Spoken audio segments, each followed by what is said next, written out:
mind, let us move on. And so this is chapter 7, marketing in today's economy. This chapter is in conjunction with 2 thoughts, and it is the effects of branding and how we use branding to create unique positions. And not only do we talk about the unique positions that brands create, but where to conceive of your products on the supposed life cycle of a given industry. So, without further ado, let's talk about what a brand is. So a brand, by definition, is the combination of 2 things. Usually it is a brand name and a brand mark. The brand name is the spoken part of this particular brand, whatever it is.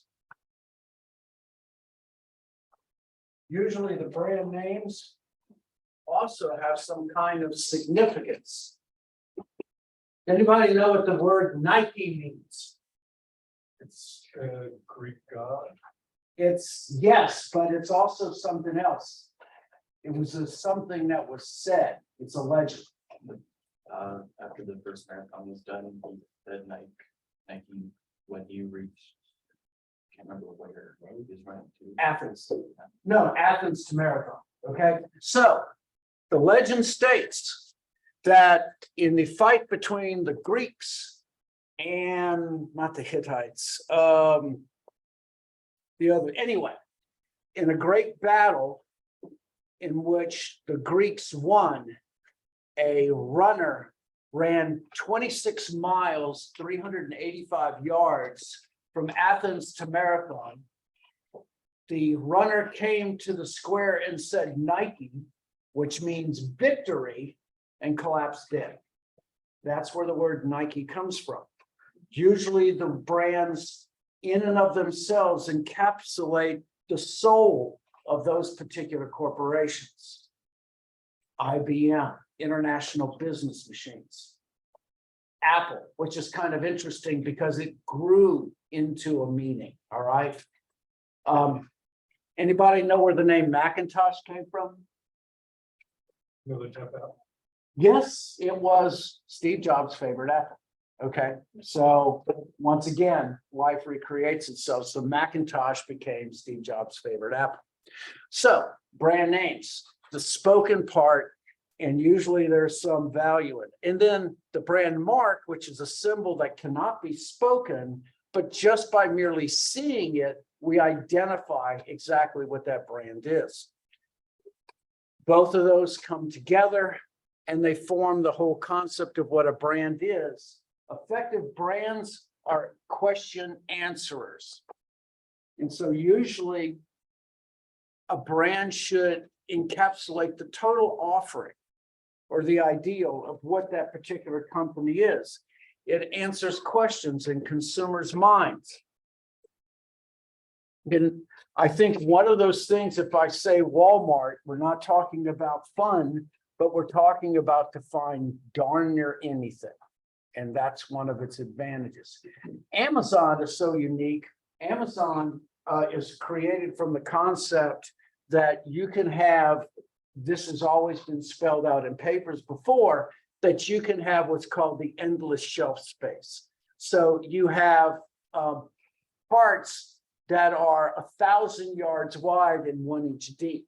And so in other words, you have as many possible things as you can. And so it's interesting, where can I get the best deal on car insurance? Progressive is in here.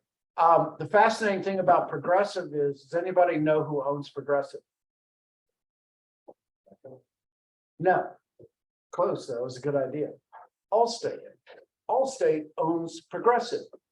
Now, why do they have 2 organizations, one face-to-face and the other online? Quite simple, is because each of the brands signifies something. Allstate was captured under the thought and the brand mantra of, are you in good hands? And that was where the Allstate brand started. Their second mantra was, you're in good hands with Allstate.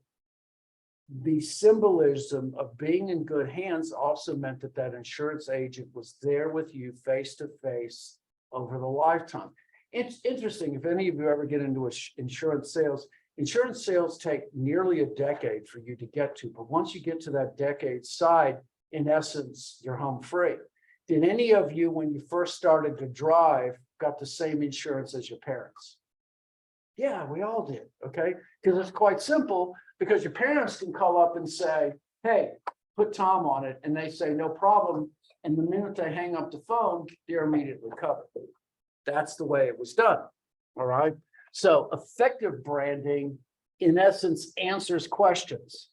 And so I'm not going to go into the whole brand and attribute mantra and what it all means.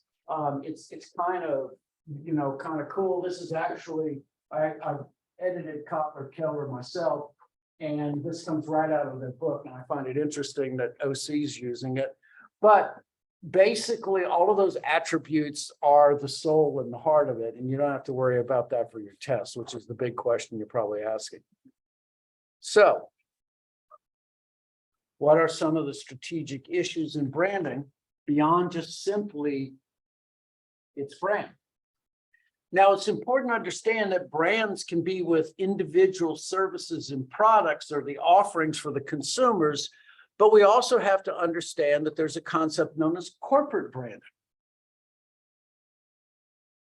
Most firms consider the corporate brand to be as equally as important as the individual product brands.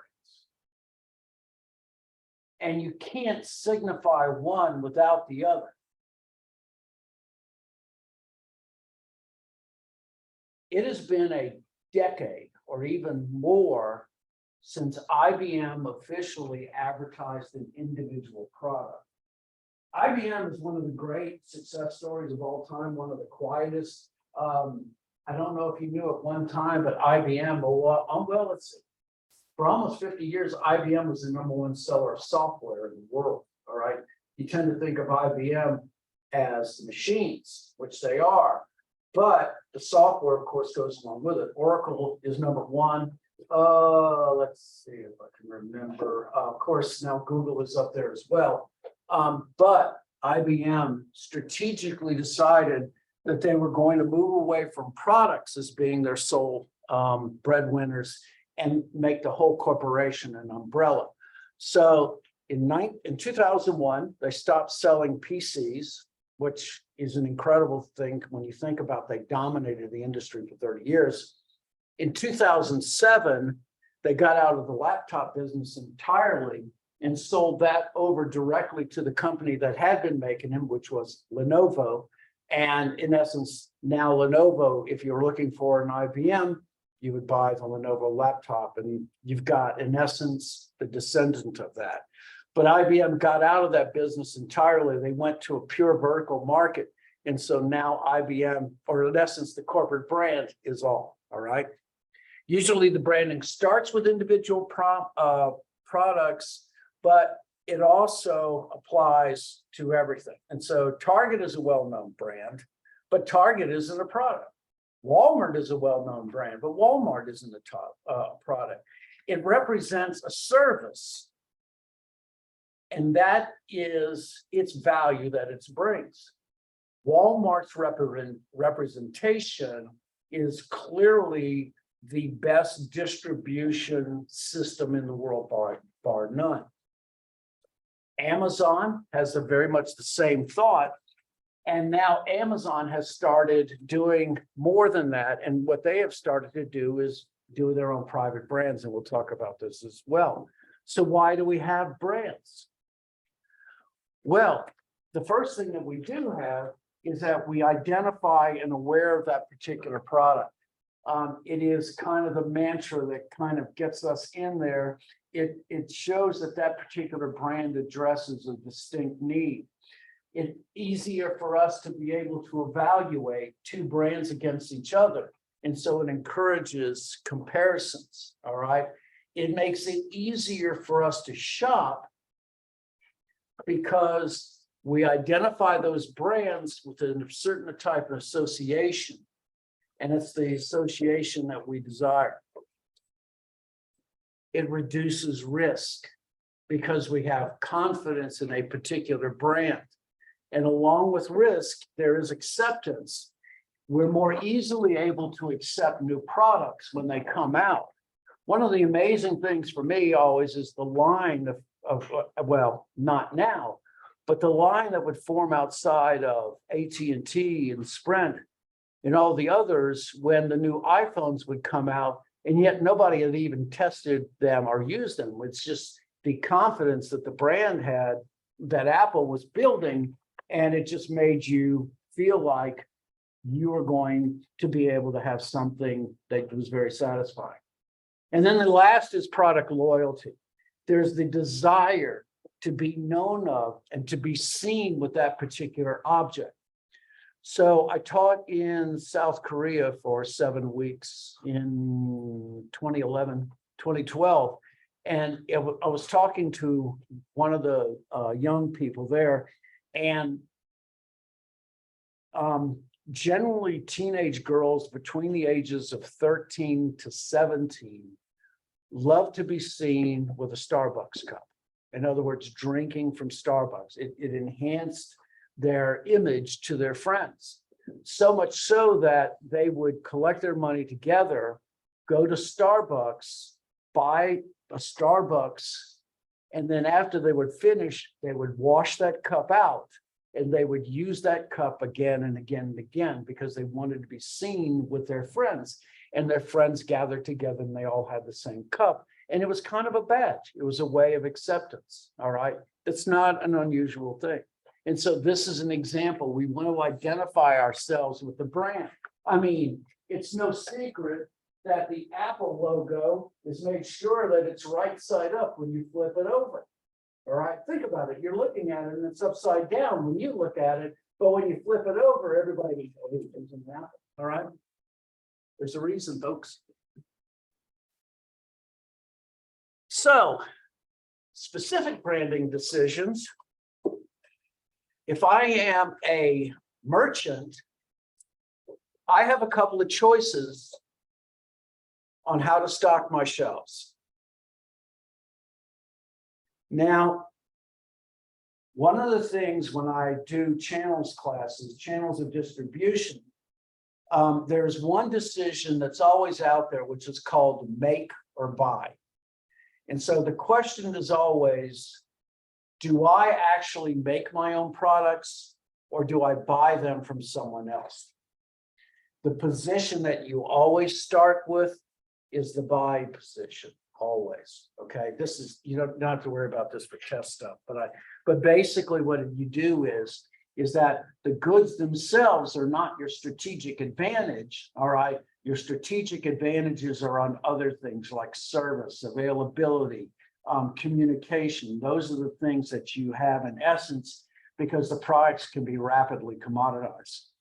If you choose a manufacturer's brand, let's say I have Apple, whereas I may not be making a lot of money, I immediately have reduced costs, especially when it comes to communications, i.e. integrated marketing communications. The brands devote themselves to a significant portion of advertisement. And so they're doing part of the job for you. Apple comes with a significant brand loyalty. So much so that AT&T and Walmart made significant sweetheart deals so that they could get those items in their particular shelves. AT&T bought the farm when the Apple iPhone initially came out, and they were the exclusive distributor, I think, for 2 years. I can't remember, but it was at least 2. It may have even been 3.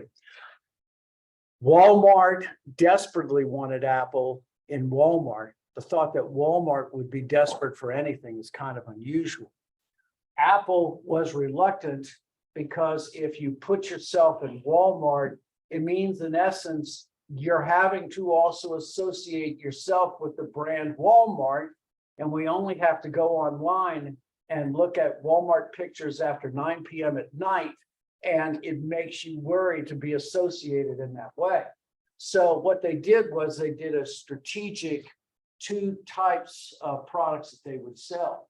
And so Walmart had the iPads and they had the iPhones. I don't know if they had the iWatches, but the MacBook Pros and all the upper end stuff, that's either in the Apple stores or you find them on campuses like this. By the way, the Apple stores, which came out, are the highest per capital dollar making per square inch of any retail establishment in the world.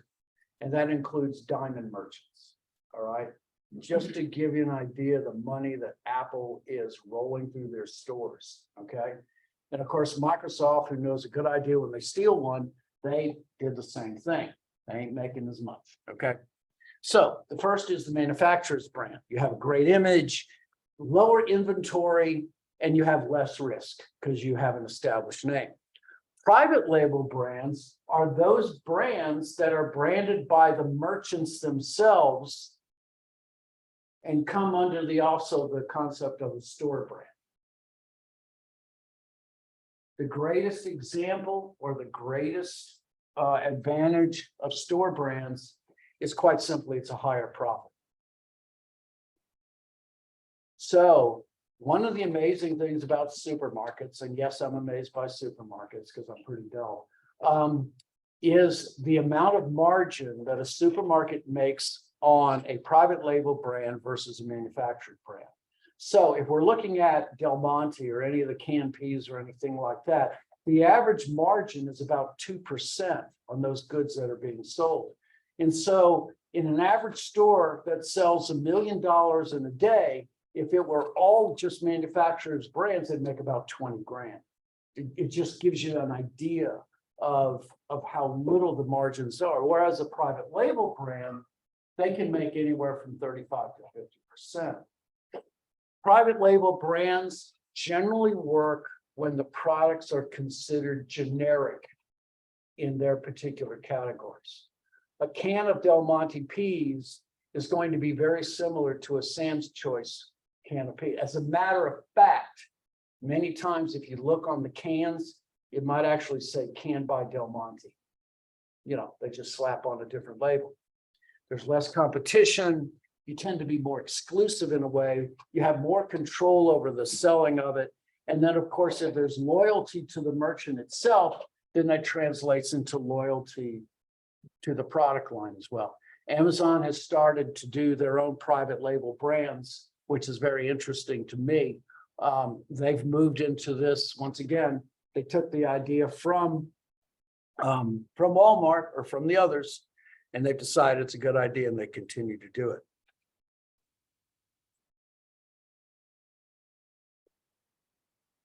Now,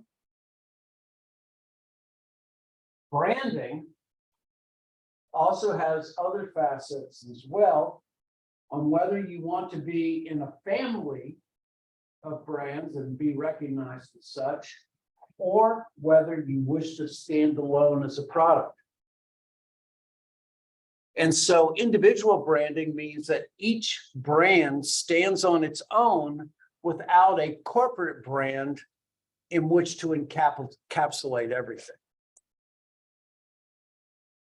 And so they use Sara Lee as an example. Usually these are also in the FMCG, the fast moving consumer goods. These tend to be items also that are shelf stocks. I used yesterday, I used Pampers versus Loves. And once again, they had unique different marketplaces and unique groups. And so that made it easier for them, the individual brands. Now, when this says that there's less risk, it means basically that a major disaster under a single brand won't drag everyone down. And so Lord forbid if food poisoning happens or something like that, it doesn't affect the other brands along the line.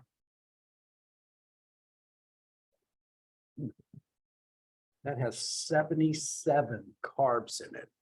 That's crazy. Okay. Family brand, my throat hurts and I don't have coffee. Family branding is when there's the same name for every product line. Kellogg's Corn Flakes, Kellogg's Sugar Spats, Kellogg's, oh gosh, all sorts of them. If you go on the shelves, you're going to find about 5 different or even 6 different labels that are labeled cornflakes, because cornflakes is a generic word, all right? But branded, you have Post, you have you have Kellogg's, you have more than one. And so the family brand gives you some association, realizing that this is that particular group and they're unique or different from any of the others. Campbell's, of course, we don't even have to think of Campbell's in a way, because Campbell's also does something very good, which is it comes into the packaging, and I'll talk about that in a minute. Strategic alignments and brands can be just as valuable as anything else. Co-branding is when you have 2 brands that are unique, distinctive, and differentiated come together into forming one product. And so when Cocoa Krispies and Reese's Pieces came together, I think that was one example. Now, ingredient branding is where you don't have to, the ingredient branding won't be on the test, but I just want to give you an idea. Ingredient branding is actually when there's an internal piece that is used for overall production. Ingredient branding started with Intel, and Intel inside, ding, ding, ding, the jingle helped to sell a ton of Intel processors, especially when they're being pushed pretty heavily around by other process manufacturers. Co-branding gives you 2 loyalty groups that come together and create something very unique. I don't know what took them so long for Doritos to finally get together with Taco Bell. I mean, that's a no-brainer, all right? And so finally they came out with it. But if you notice also, those tend to be short runs. So they'll do them for like 6 weeks. It's called pulsing. And then they'll take it away because at some point you say, I've done it, all right? So co-branding. It's important also that the co-brands that you do are not juxtaposition from each other. Jenny Craig and Godiva Chocolates tried this, all right? It didn't work, okay? It just, you're going in 2 different directions, all right? I am shocked and kind of dismayed that Harley Davidson and Jeep do it, and I'm kind of going, okay, but I don't know if it violates anything, but it just seems kind of weird. So, licensing. If I'm an individual who holds something of great value, such as the Harry Potter franchise, and I'm J.K. Rowling, I really don't want to get into the business of trying to create action figures. It ain't my thing. However, what I can do is I can license them. And usually licensing is the best way to make such things happen. And so Mattel it's a classic example, especially in toys. They give the right to use that in a non-competing product. The licensor gets a licensing fee, and any corporation who's really smart has a sundown date in it as well. So what's a sundown date? A sundown date is in contracts, which basically says as of a date, the rights revert back to the licensor. Those that are open-ended, talk to Spider-Man and Sony about that, okay?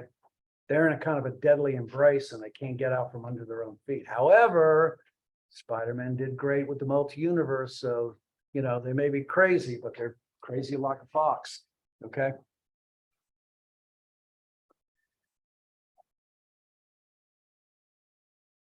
Brand value. Brand value is very tied also to brand equity, which is tied to the constant thought of brand loyalty.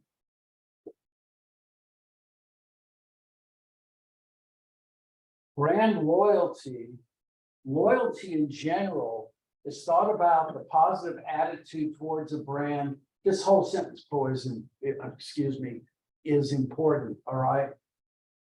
It causes customers to have a consistent preference for that brand regardless of the pursuit to make you change, all right? Brand loyalty cuts across any reason, no matter how valued it might be, to want to change. And so there are 3 degrees. One is the recognition. You know what a brand is? You consider it as one of your evoked sets. And so, yeah, why not? I'll throw it in.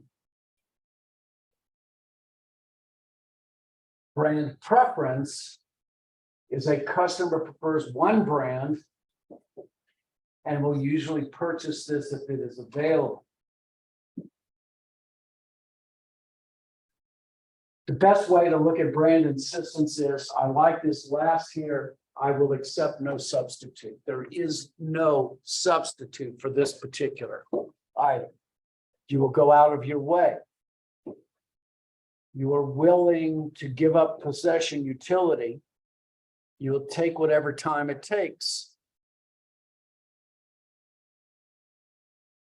And so this value to the brand is often referred to as brand equity.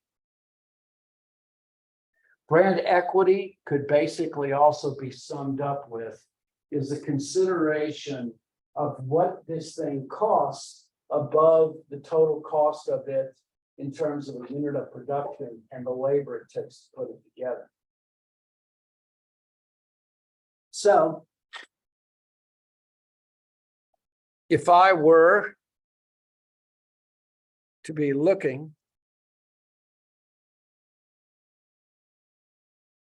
let's see.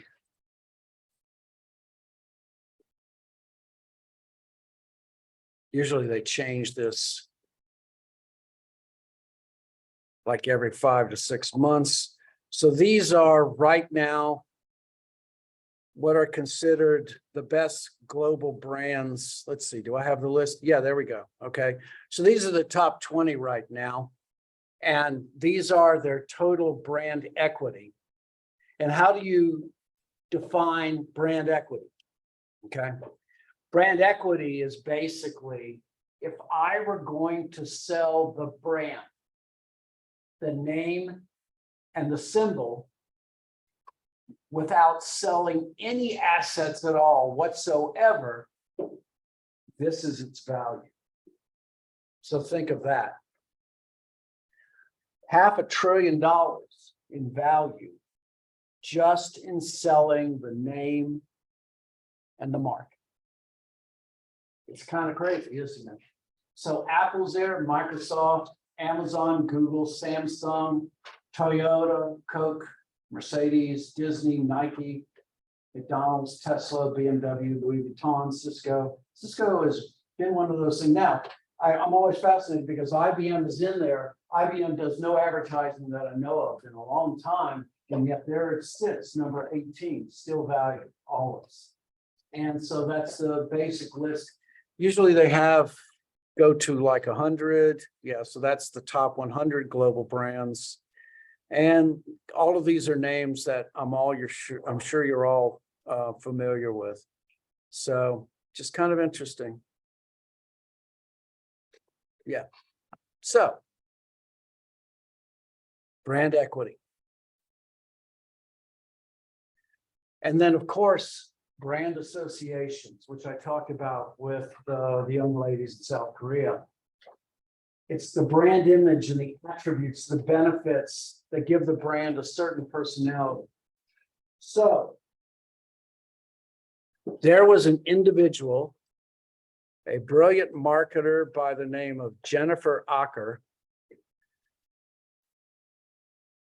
And Jennifer Acker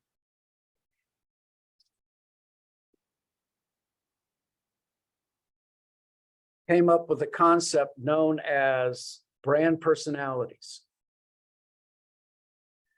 And so what her concept was, is that she did this extensive study in the 90s, which has been around forever, is that brands take on a certain individual state. She created the concept that are known as the dimensions of brand personalities. And these are the 5. This will be a test. Maybe it'll give a bonus question on this. These are the 5 personalities that are on brands.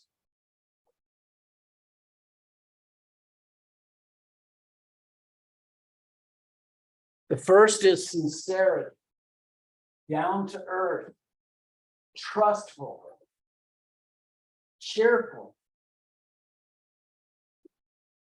sincere.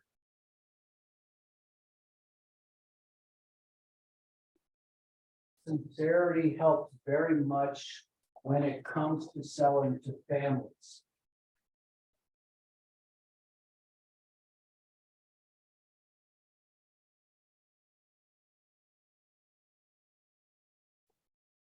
They communicate a certain ethos and a value and an appreciation between individuals.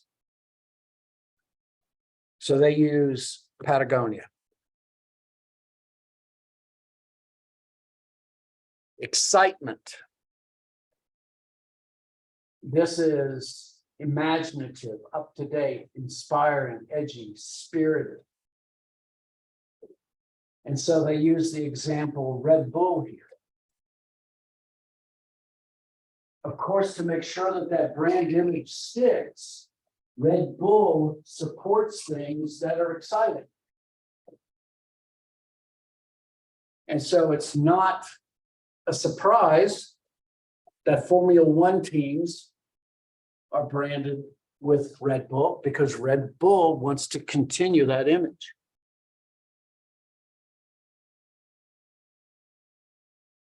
And so the second is excitement. The third is competence.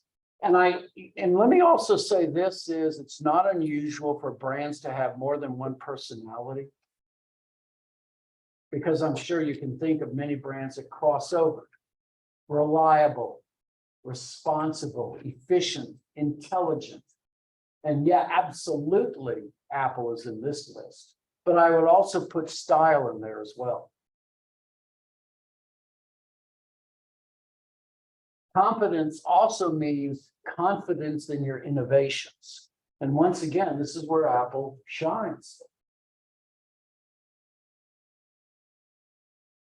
I have such respect for Steve Jobs, more since he's been gone, because for all of his passion and his difficulties in his life, he really did something so distinct and special that it goes on even now. It's just an amazing thing.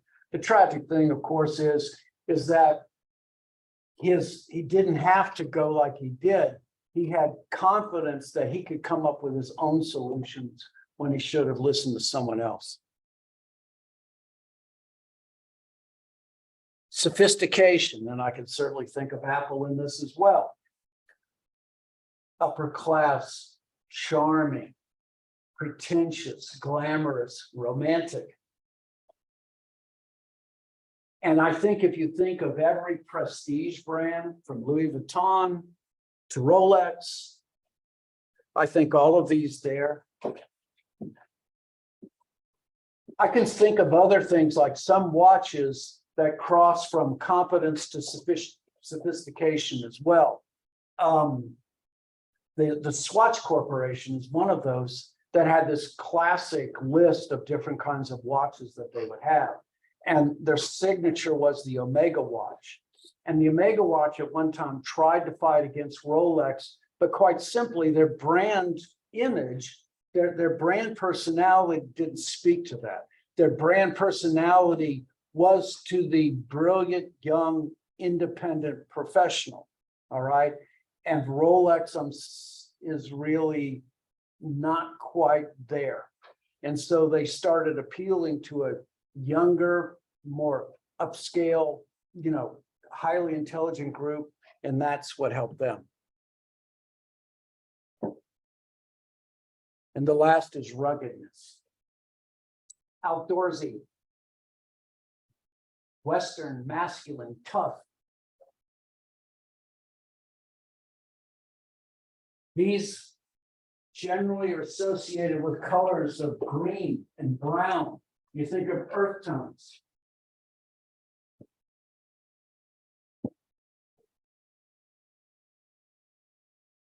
Anything that you want to see with mountains listed, you got it.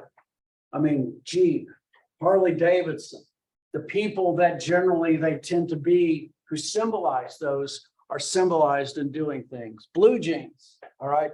Those are what are considered rugged. And so, yes. I think it's interesting, Rolex tries to play with this with their explorers, all the Nat Geo explorers, they give them Rolex. Yeah, I found that to be really interesting. Basically, what you have is Rolex. If you're looking at products, there are products that are actually put out to counter other products. Okay, so their purpose is to capture a part of the market that somebody else has. And that's what Rolex has tried to do. They tried to get into that area that Omega is ruling in and some other the watchmakers are. Do I think it's their bread and butter? Not necessarily, but I think it's also a probe of them trying new products as well. If I were Rolex, I'd come up with an entirely different brand name. That's just me, all right? When you've got such a beautiful brand image that you've created already and you own it, you're number one. I don't think anybody would say it. Of course, when you get into really expensive watches, it's a different world. But the world that Rolex is in, I think they kind of own it. Yeah. So these are the 5 brands. Jennifer Ocker, brand personalities. She wrote this in 1994, I believe. No, 97. Sorry. Yep, the JMR. You get a JMR, you're set for life, by the way. Yeah. Dimensions in brand personality, sincerity, excitement, confidence, sophistication, ruggedness. We give human attributes to brands. The brand personality, we can picture them in our minds. If the brand was a person, you would give it some physical existence. And this is one of the ways you do it.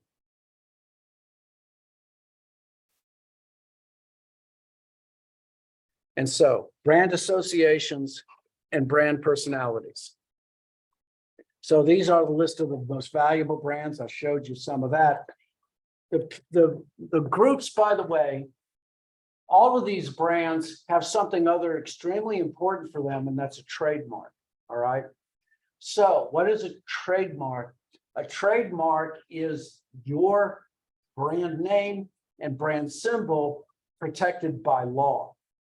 So brand or trademark protection lasts 20 years.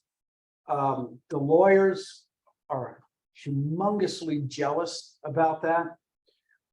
You have to be able to protect those over and over again.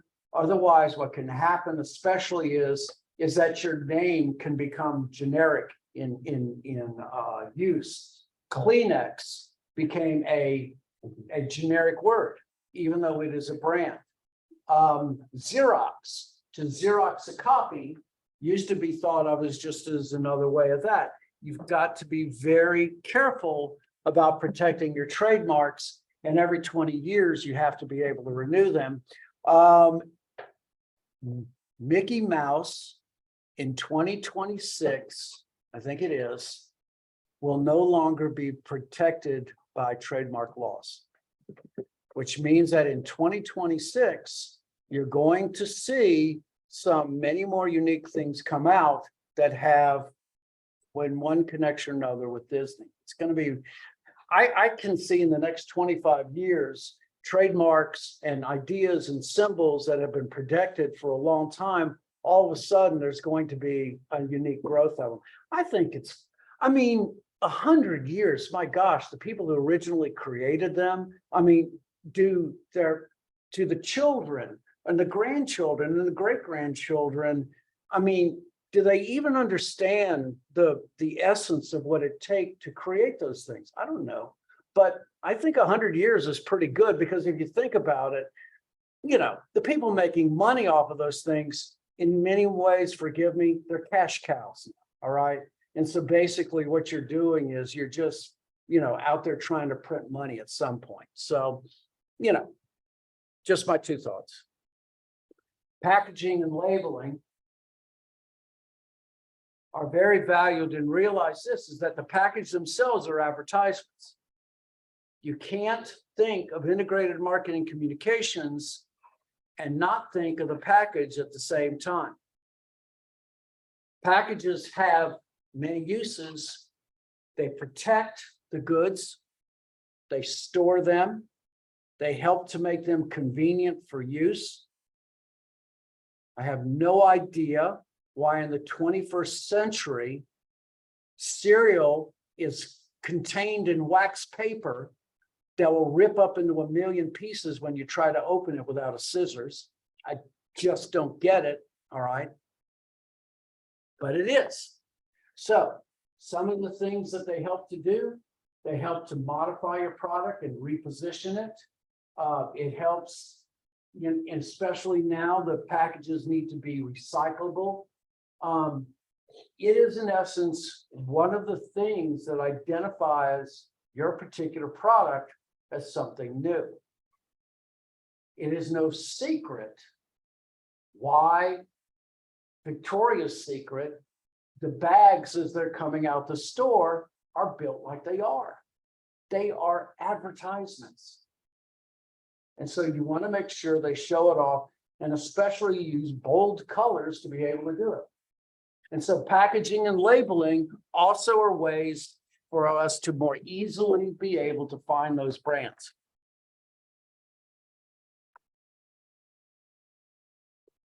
So let's do this. Let's take a quick 5-minute break, and we're going to finish with differentiation and positioning.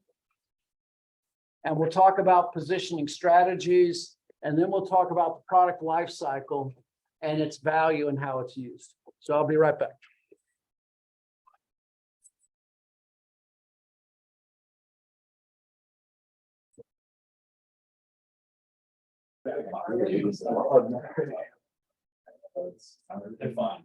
Okay. So many years ago, they did an interesting experiment. They did on a beach, they had 2 stands. Those stands sold beer and hot dogs. That was it. Okay. So they put this up for a week during a certain time of the year. And then the very next thing they did was a week later, making sure that all things were being equal. It's very difficult to do on marketing research. They just simply separated them 50 yards apart. They found that both stands had increases of about 45% just by separating them. Not too far, but just far enough. And that differentiation, that difference between them was significant enough for consumers to think that they were both doing something quite different. It is not unusual. As a matter of fact, it's pretty normal. If you're finding a CVS on one corner, opposite that corner, you're going to find a Walgreens or a Rite Aid if they still exist. All right. Those stores need to be near each other for there to be advantages thought of, whether psychological or real, between the consumers. And so this difference is very valuable. Yeah. So wouldn't that bring in like competition for each of them? Yes. Like, but you Yes, it did. Like an hour. Very much so. And then the next question, which is a good one, is what goods do well in competition? And the answer is shopping goods, okay? So there are convenience goods, goods at the closest location is going to be where you buy them, but they're also shopping goods, which allow you to go back and forth between each other to be able to compare things.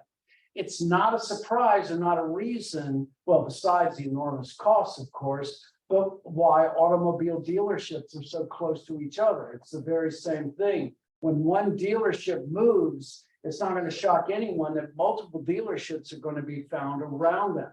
They encourage that, all right?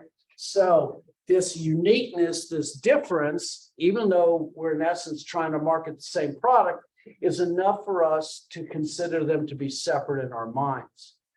And so this is going to be about positioning and differentiation. So differentiation is creating differences that set it apart from the competition. Usually these tend to be distinctive product features, added services. My daughter, no matter how much I tried to persuade her, wanted to get an iPhone. Her friends had it. I'm not going to say anything. But when it comes to taking long distance pictures, they always grab my phone because this is a Samsung and I have a 100x zoom lens on. All right. The distinctiveness, however, both of them have unique advantages. And depending on who you were, they attract some and not others. And so it's these unique things, these product features, or even added services, advantages extra that you get that relate to the product and marketing program. These differences are the things that consumers hopefully will buy.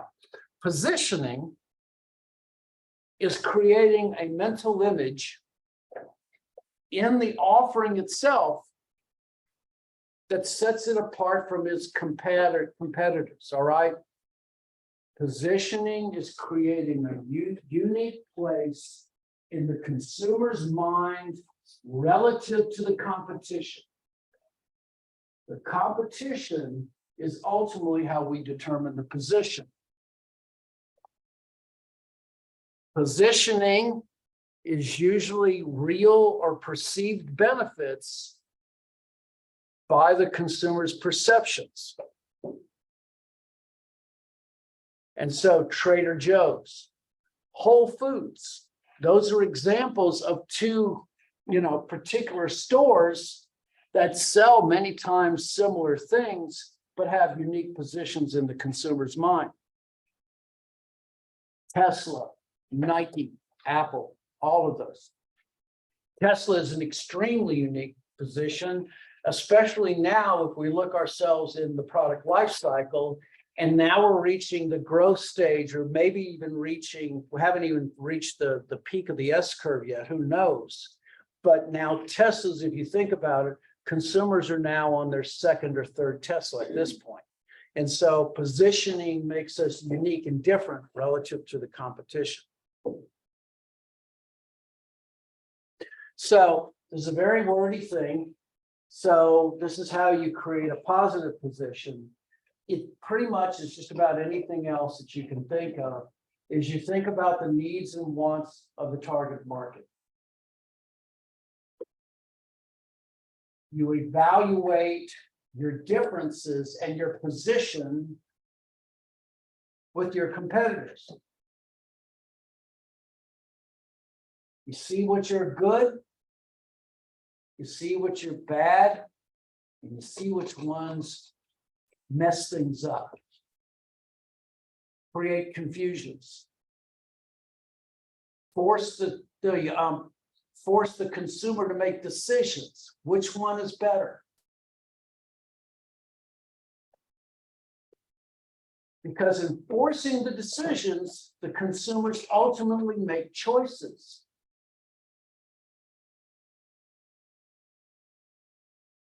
it's very difficult to survive on products that are just quite simply thought of as in the consumer's mind as the same. How many people seriously go into a Staples and compare staples? Okay, who does? But yet you've got Swing Line, you've got Boss Stitch, and maybe they're different, I don't know. But in terms of the things they do things pretty much the same. But we have to find things that are unique, that force consumers to make choices, and hopefully we're on the side that they want to be on. Once we come up with these disruptive ideas, we develop a marketing program around it. Success or failure depends on how well it's done. So how do you define where these positions are? Well, you do a lot of marketing studies and you create what are called semantic differential tests. So to kind of give you an idea of what a semantic differential test would look like, I'll give you an idea. Okay, so let's say it's a car, all right? Or let's just say you're listing cars like Tesla and a Buick and, oh gosh, let's say a Chevrolet. And then what you have are semantic differentials are basically not necessarily opposite ends of the poles, but it requires you to make some kinds of distinctions. Okay, so on one side, you would say sporty. And then on one side, you would say conservative. Okay, and what you would make the consumers do is you would have to find some way of positioning them in between somewhere, okay? And you might get something like that. And if I were to say something here like a Camaro, then I may have something completely different, okay?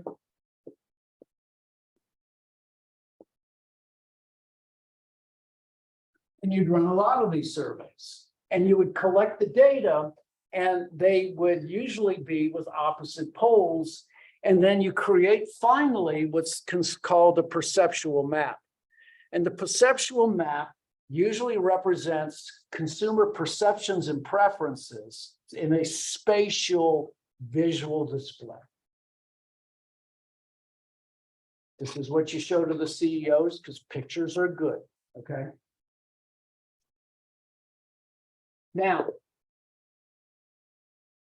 to read a perceptual map and know whether you've done your job or not comes down to basically where you are in the map. Now, remember this, is that there's no good place or bad place in the perceptual map. You know, west of this is not necessarily a bad point, and east of that is not necessarily a good point. But where we're looking at is where are these things positioned unique in the consumer's mind. Now, areas like this, where Buick is by itself, is a good thing because it has some kind of unique position relative to the competitors. It may not be the best strategy, all right? Who knows? But if I were Buick and I were looking, the difficulty now with Buick, just look at this, is that if I wanted to beef up the Buick and make it kind of sporty, the difficulty is that it moves closer to Chrysler and Chevy. And once again, if the consumers do not think of your car or your product as distinctive, how do they choose? If two products are the same. Price. Thank you. Exactly. Okay, there you go. Now, Tesla, BMW, Porsche in that same area is not necessarily bad, of course, because Tesla has a unique advantage that the others don't. It doesn't show up on this particular grid. And I think that has to do with technology and also something else here that can't be captured with style. Right? Bless you. Now, what I would do if I were Nissan, Honda and Toyota have this very distinct place right here. Toyota and Honda are fine. People think of them as being the same, but that not necessarily at the same. I shouldn't say that, but I think that in terms of the value, sporty and affordable, those are two very good places for them. What I would be looking for if I were a marketing expert and I were in Nissan, what I'd be looking for is a way to push myself in this direction. All right. This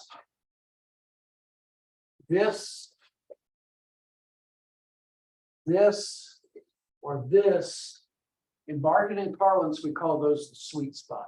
Okay. Those are places in the perceptual map that currently nothing exists there. And in terms of positioning, my suggestion to Nissan is that they might want to push the sporty part out this way. What was the 240Z, which was one of the coolest things that Nissan ever made back when it was Datsun. I would think they need to come out with a 280 or a 300ZX like they used to come out. That would be a great example. Chevrolet, you're in a difficult place because you're kind of in the middle there. You've not many places to go. You might even want to push a little further this way so you can get even further to the other side of Toyota. That might be a good place to be. Ford, I would try to tackle going this way a little bit if I could, or even maybe towards the center. But the one thing you don't want to do is be caught in a cluster like this, where you're really too close to comparison brands. And so that's how a perceptual map works. It's a way of visualizing in your head where you are relative to your competition. And this is backed up with the best thing about, two good things about perceptual map. One, it's backed up by research. Two, it's easy to see. I mean, if you want to make a point and if you're in a discussion in a meeting, folks, remember, pictures are good. Okay. This encapsulates everything all in a snapshot. Okay. We won't have to worry about the strategy canvas. I'm just going to basically say that the strategy canvas shows you those places where you are unique relative to your competition. And that's all I'm going to say about it. Okay. So what makes us different? Okay. What makes us unique? Well, the first is the real qualities. Okay. Excuse me just for a second. I'd like to see if I can find something here. Okay. So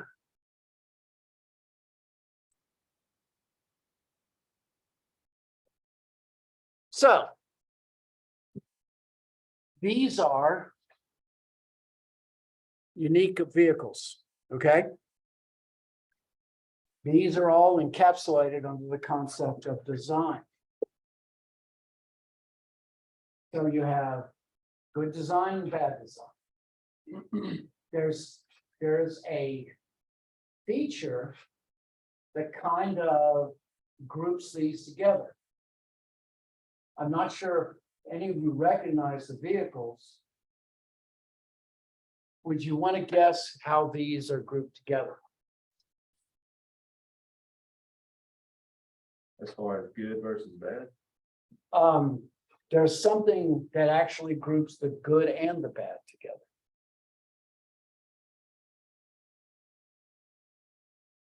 I'll cut to the chase.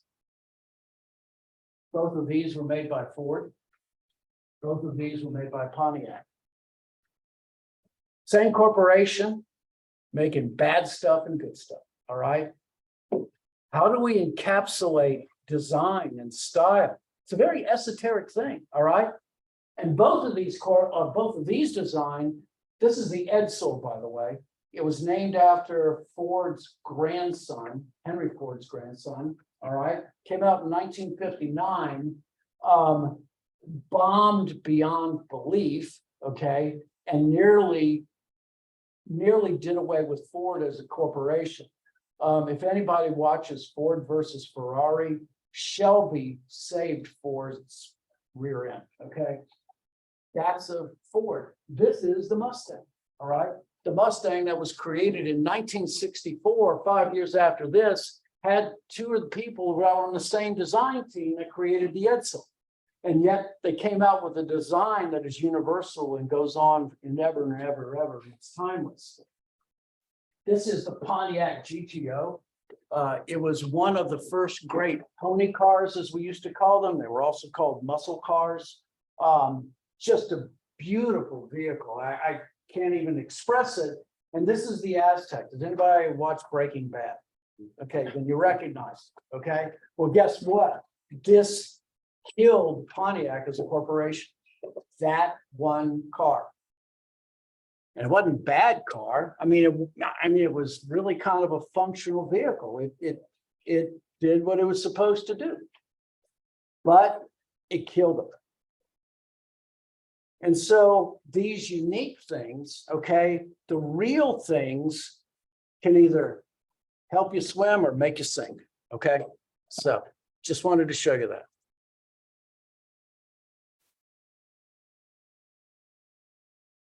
Plus the psychological qualities, as I said before, the desire to enjoy or to be seen. Man, I would love to be seen in that Pontiac, okay? You know, we've all driven past somebody who's driving a car and you just want to pull on and go, sweet ride, man. I mean, the psychological qualities, the want to be near them, those things are more powerful. And as I said, it's an artistic stroke that is so esoteric. How do you capture lightning in a bottle? I'm not sure. The other thing is, or the way that you can do it is in product descriptions. And we'll talk about features and advantages and benefits in a second. That's next. And that's how we talk about the product. That's how we create advantages. And the last one is customer support services. Customer support services are those personalized care that we give that is beyond the product itself. It is the lanyard. It is the something that is added, that is extra. It's the baker's dozen. It's the extra that comes along with buying a particular vehicle or a particular item, knowing that there is confidence if you have an issue, ultimately it has been resolved. So my wife has been going through something. She's rented a van from Hertz. She wanted an SUV. She got a minivan. It broke down 2 days later when she was in Las Vegas. She got it towed away, and Hertz has been hassling her for the last 6 days saying, you didn't turn the car in. And she said, yeah, it was towed, and has been charging her card $77 a day for the last 14 days. Okay. Bad service. All right. And she finally has got them, but that's an example how customer service can make it worse, if not better. All right. To their credit, Enterprise Rent-A-Car has a very unique thing. Once again, they do car rentals, but Enterprise Rent-A-Car is built around the concept that you always need a second vehicle if one of them is not working. So Enterprise Rent-A-Cars usually are not, although yeah, they are around the airports, no doubt about it, but they're very close usually to automobile dealerships as well. All right. So you find them usually the average rental on a Hertz or an Avis is 2 days, or the average rental on an Enterprise is 7 to 10. They do things like drop you off, bring you home, schedule those kind of things, because the service is what they sell beyond just merely the rental of the vehicles. And so I talked about features and advantages and benefits. And this is the way to think of those things. The features are the factual description of the product or its characteristics. And so for those of you like myself that have the Bounty Selecta size, the feature is that they can be torn into varying sizes. Usually a little bit stronger, and you have more sheets in a roll. So those are the features, the physical characteristics. The advantages are, how do they perform? What are their performance characteristics? And so the advantages are is that it can be for any size. If I just need something just to wipe up or just to wipe my mouth, there's less waste and they work pretty well. Now, I will say this has the superior absorption, doesn't have anything to do with the selective size. That could be an advantage with just about anything. And finally, the benefits is what need does it satisfy? And certainly the need that it satisfies is a reduced cost to me anyway. All right. Yeah, more control over cleaning, I get that. But to me, the reduced waste more than anything else is the ultimate benefit. So this is how a feature, physical characteristic, leads to a performance difference and how that ultimately translates how it fulfills a need.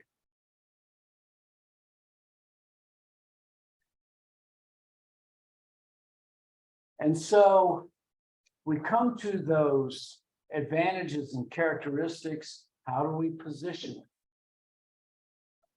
Well, it depends on if we're at where we want to be. If we have a strong position like Apple, and you're not wanting to mess up the Apple cart, because why would you? The one thing that you don't want to do is you don't want them to be circumvented by your competitors. And so you're always monitoring the market for wants and needs, and ultimately how to satisfy the consumer. Samsung's greatest strength, why LG finally decided to get out of the business, and I like LG products, still do, was they are continually improving, and I should say innovating their phones. It's the one thing they have. Continuous innovation. Every 6 weeks to 2 months, Samsung comes out with a new product upgrade on their goods. It has its own disadvantages in that consumers can tend to get confused with so many different types, but it puts you ahead. And just remember, you set the rules, and that's the advantage. The other is that, quite simple, your brand may no longer have an advantage. And so sometimes it requires you to reposition. You have to find a new position for your goods. Apple is always embracing innovation, so they are always in the disruptive and discontinuous innovation cycle. But even that has to be spoken to. So let's see if I can find this. To give you an idea of repositioning, let's see. Let me kind of mute this. And let's see.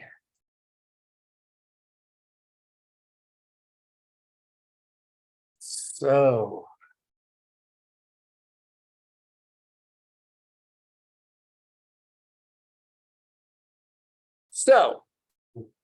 Yes. Let me get out of this, wait.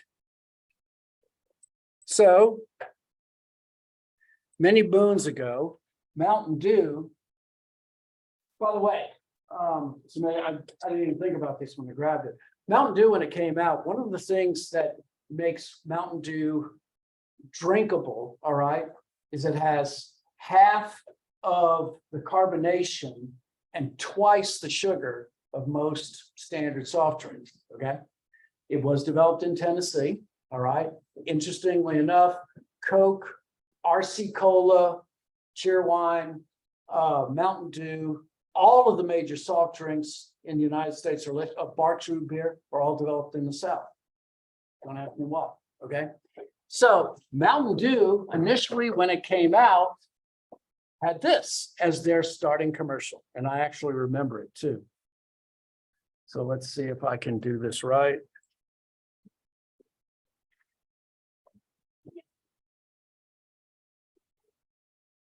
Oh, beautiful Sal was a strong-hearted gal, refusing to deal hard food. But Tim was right smart, he appealed to her heart with that gal getting good old Mountain View.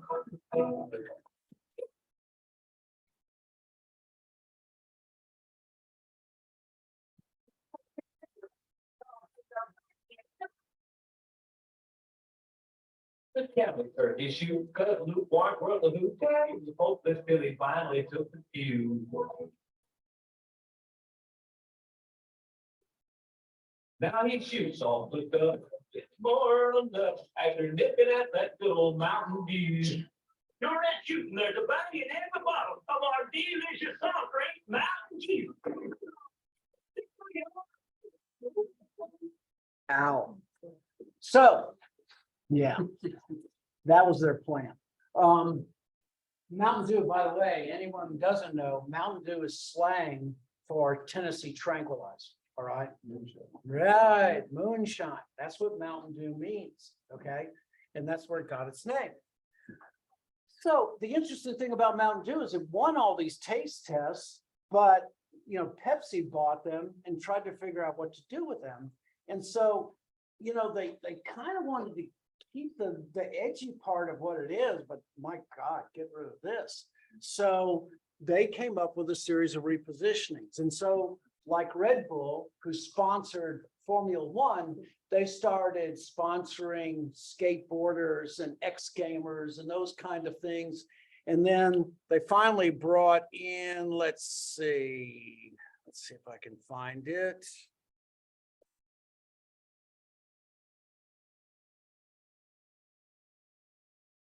They finally brought in, of course, Chuck Norris.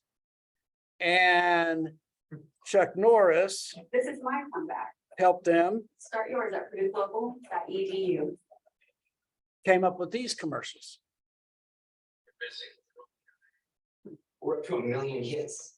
Sweet. What is it? Norris. Yeah, right.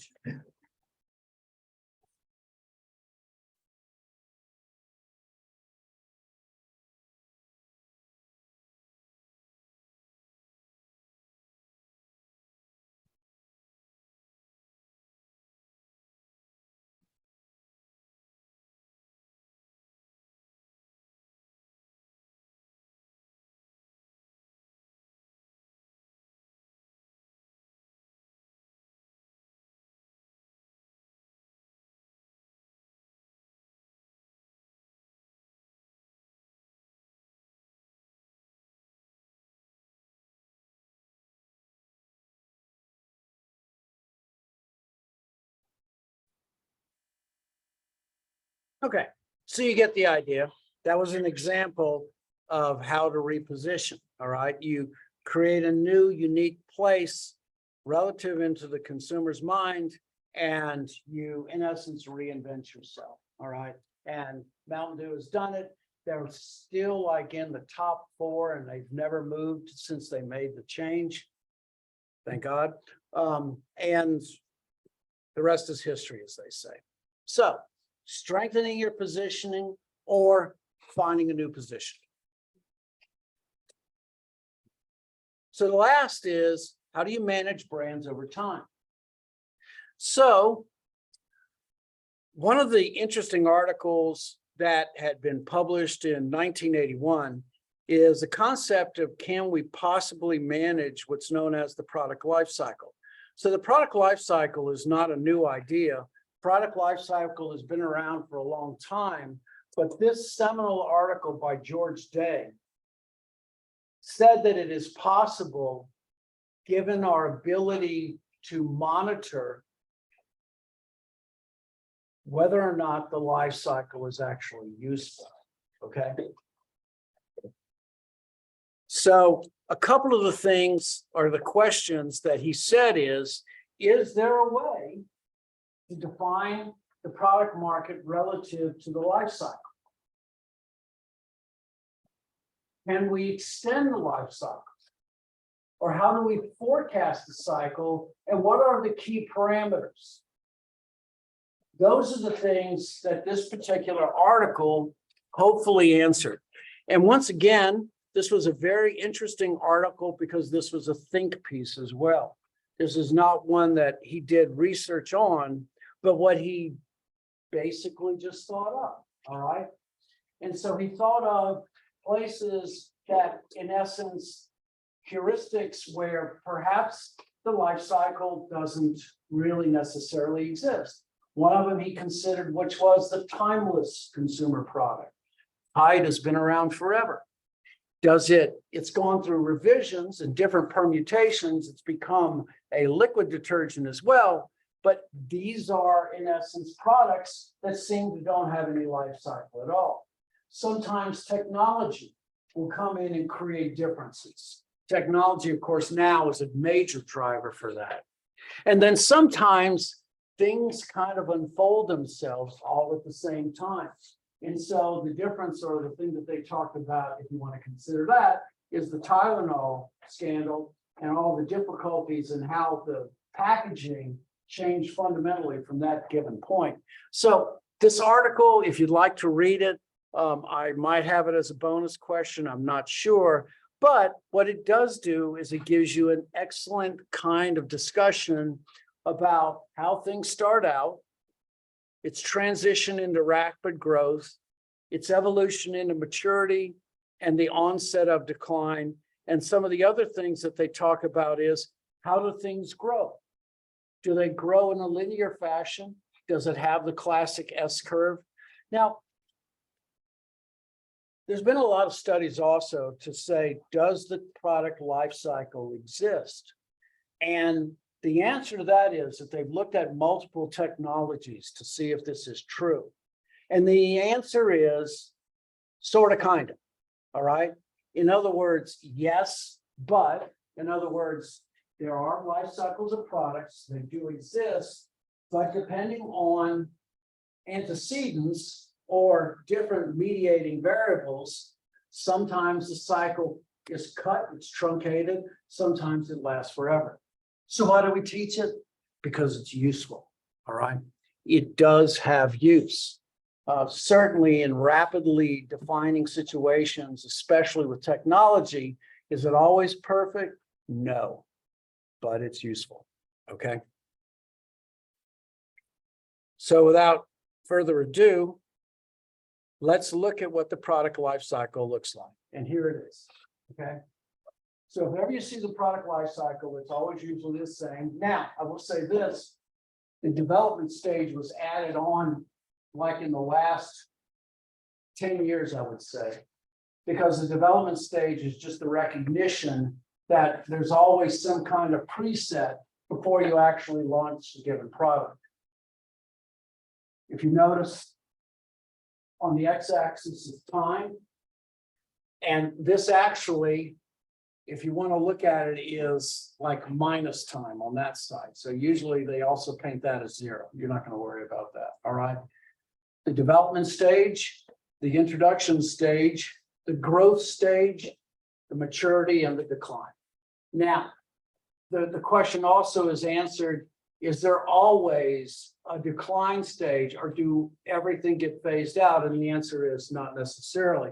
I talked about staples. Staples were invented in 1844, and yet here we are still using staples because they have use, they have value.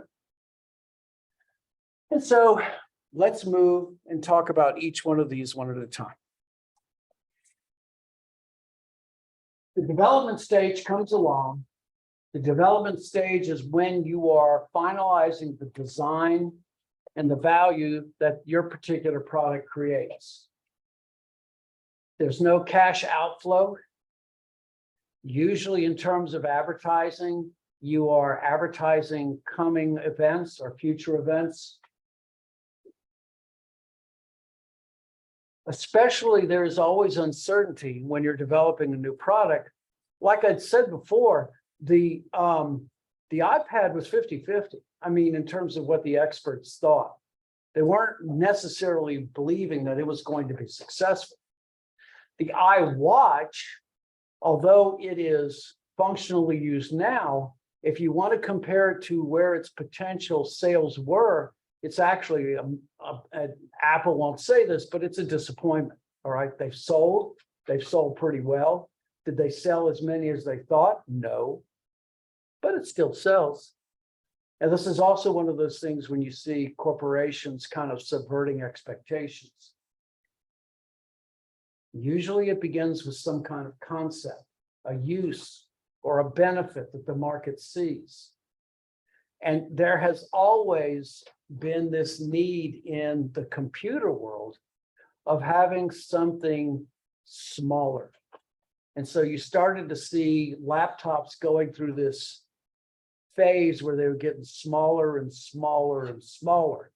And so the iPad, the difficulty with that, of course, is the input-output device generally had to be as big as the screen itself.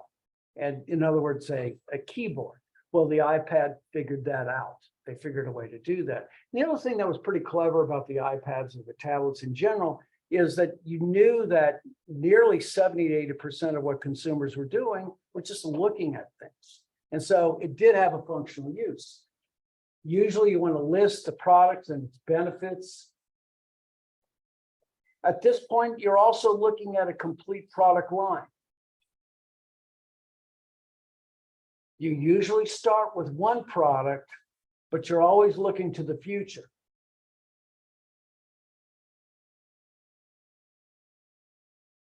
The number one thing, folks, if you're ever going into a meeting with the big bosses, the one thing they're going to want to know it right now, is what's the ROI? ROI stands for return on investment. As long as you can show or have good evidence that you can have a substantial return on investment, your odds are pretty good.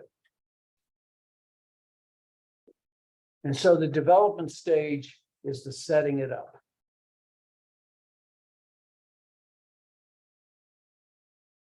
The introduction stage, the development is complete. You're launching the product. And generally, this is also when you're doing your very best to educate the consumer on its uses. Now, when the microwave oven came out, quite simply, people didn't know how to use it or what it was used for. And so what you find is, especially when it's new technology, the first commercials are usually on education.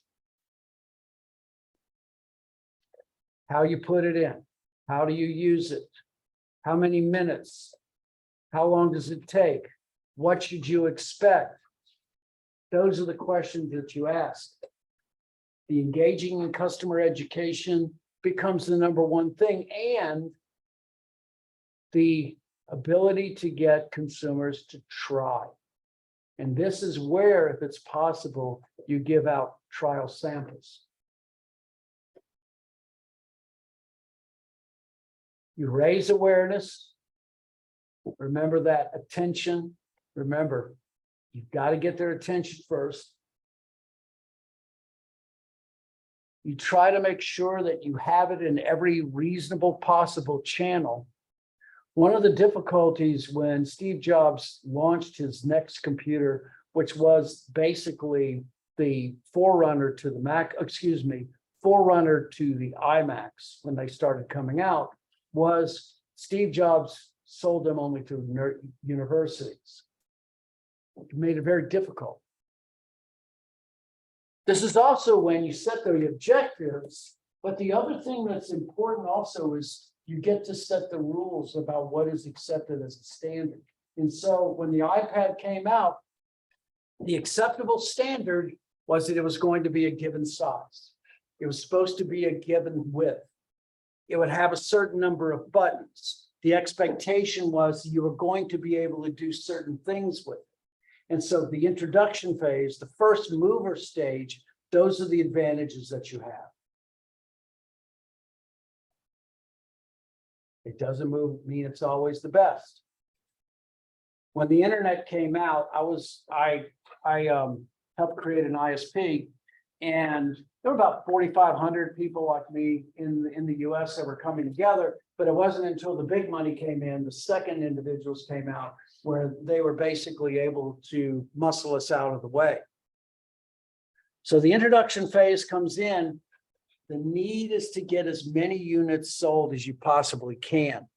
And when the product is widely accepted as being a viable product category, that's when it moves from the introduction stage to the growth stage. Now, let me just show you again, this is the growth stage. And so the growth stage also happens when you recoup all of the money that you did in investment in research. And then when you're starting the great climb up, when it talks to growth.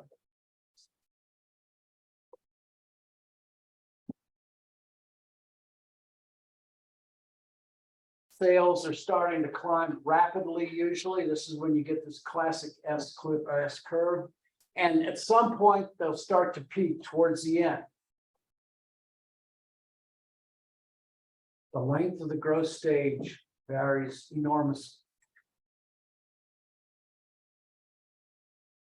You should have achieved your financial objectives by then. The growth stage usually sees the incoming competition at the same time. And here's one of the difficulties, of course, in the growth stage is that the entire market is expanding at the same time. And so if the market is expanding by 60% and you're expanding by 20%, it might be good or it might not be. It just depends. Quite simply, more competitors means there's more out there. Generally, your competitors, or a lot of them, are just trying to grab as much of the market as they can to make money off of, and they're ready to retire when things start to go bad. Usually, you're also looking at consumers who are now buying their second unit.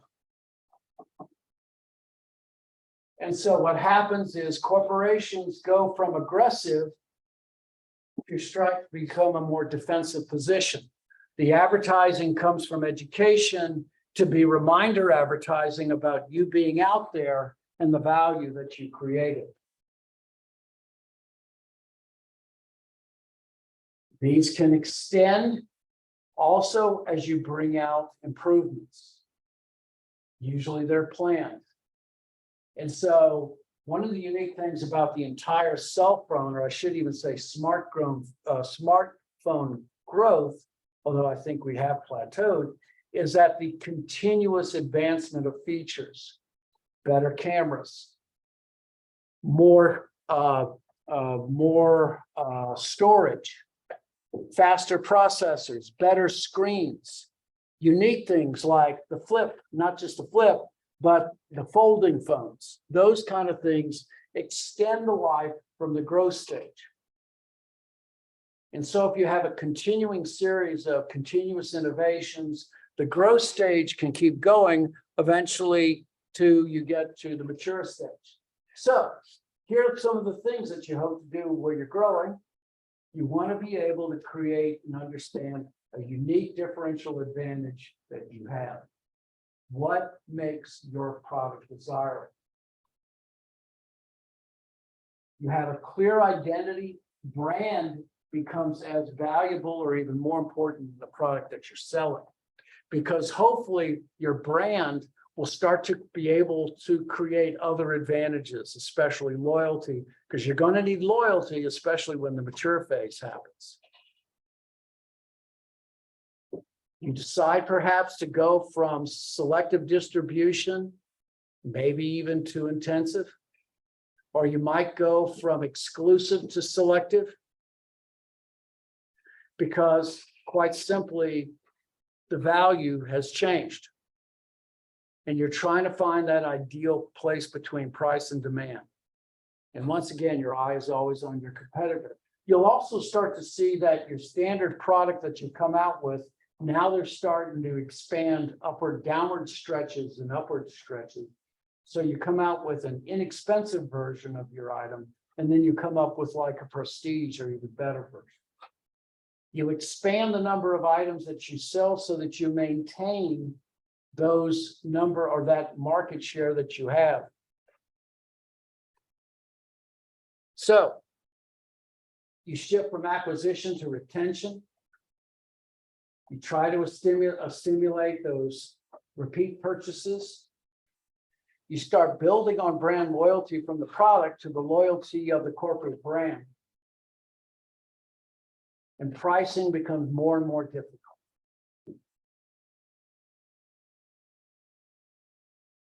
And as far as building a defensible position into maturity, that can be pretty difficult. It's all going to come down to brand loyalty, really. Okay. If other items can be done better than you for less cost, those are pretty powerful inducements for consumers to change. Also, there's this movement from your product being unique to all products being the same. And so all of those are things we have to fight. But finally, we get into the mature phase. And usually this is the longest. You're not caring about the market growth because the market is no longer growing. If you're going to grow, you can't grow because the whole market is growing. You have to steal market share from a competitor.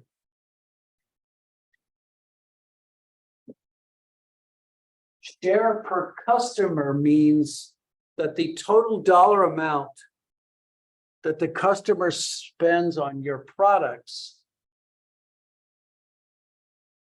is increasing.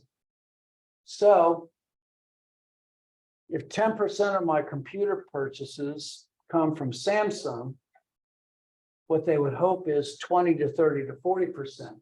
You start to see accessories now in your main products as well.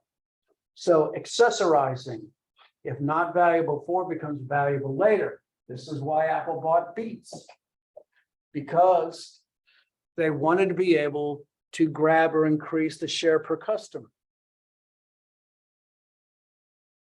So you might have to develop a new product image. You might have to find new functional uses for your particular product. Arm & Hammer has done an excellent job being around for, I don't know how many generations now. It's just baking powder. I mean, it's nothing different than that. But Arm & Hammer, in a very mature market, has found ways of selling by increasing the number of products that use the Arm & Hammer label. You can find it in detergents. You find it in toothpaste. Of course, in the refrigerators, cleaning, there's so many different uses for it. And this is what you do in the maturity phase. And then finally, you can try to find some new technology in the market. I know you're not old enough to remember this, but Nokia used to have a little phone called the 5520, which was about yay big. It dialed, and that was it. It did have a few other features. It had a snappy little game called Snake, but that was basically it. Nokia 2 years ago reintroduced the 5520, and it has one main advantage. It does text messaging, it does phoning, it has a little camera on it, so you can actually take pictures and you put a SIM card in. But its main function, the battery doesn't run out for 28 days. And how would you like to have a phone like that? Okay. You don't have to plug in for 28 days. And it's selling pretty good in Europe. It's not going to, I think it has like 2% of the market. It's not going to overtake everything. But if all you need is a phone to go somewhere to text messages, it's pretty darn good. Okay. So that's an advantage. So that's how you move in the mature phase. So Nintendo is one of the great success stories of all time. The number one thing that Nintendo has is they have the deepest bench when it comes to software programs in the world, bar none, okay? That is Nintendo's thing. Nintendo has always focused on playability versus graphics. That's another thing. They believe that their system should be fun to play, all right? My son has been a Nintendo person since '96, and he refuses to move on to anything else. Now, the fascinating thing about Nintendo, when the original the Wii came out, was that the Wii or Nintendo was 6 months from bankruptcy when it came out, all right? They were that close, but I was in the industry in that time, and I remember 18 months before they released the Wii, that they were going to have some kind of unique kinetic kind of interface that was going to revolutionize the world. And so Nintendo came out with that great design, and it has never been stopped, okay?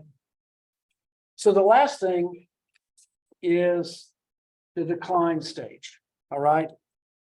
Sales, they decline, and then you have only two other options that you could have. You may accept the inevitable. However, if it's a cash cow, why would you get rid of it? And so what you might do is the concept of harvesting. Harvesting is where you withdraw all other marketing promotion and shift it to somewhere else. And as long as it has a sufficient customer base, you just never let go. The other thing that you can do is you can divest or you can sell it to another firm. So Oxidol used to be owned by Procter & Gamble. Oxidol is where the phrase soap opera came from. In the 1950s and 60s, 100% of all of the afternoon daytime shows were promoted by Oxidol. Oxidol was basically sold by Procter & Gamble's in 1972, but you can go find Oxidol on the shelves. It's still the #1 brand for many others. And then excuse me. So the decline sales strategy is to stay with your loyal customers. You can attract the other competitors who are going out of the business, and then quite simply ride that cash cow as long as you can. And so the decline phase does not necessarily mean it's the end of that, but basically in the profit or loss, the cost versus income, the way that you keep that thing running is to reduce your costs down to the last penny if you can. Okay. Okay, folks, we finished chapter 7. Very good. We will finish chapter 10 tomorrow, and I hope you have a great day.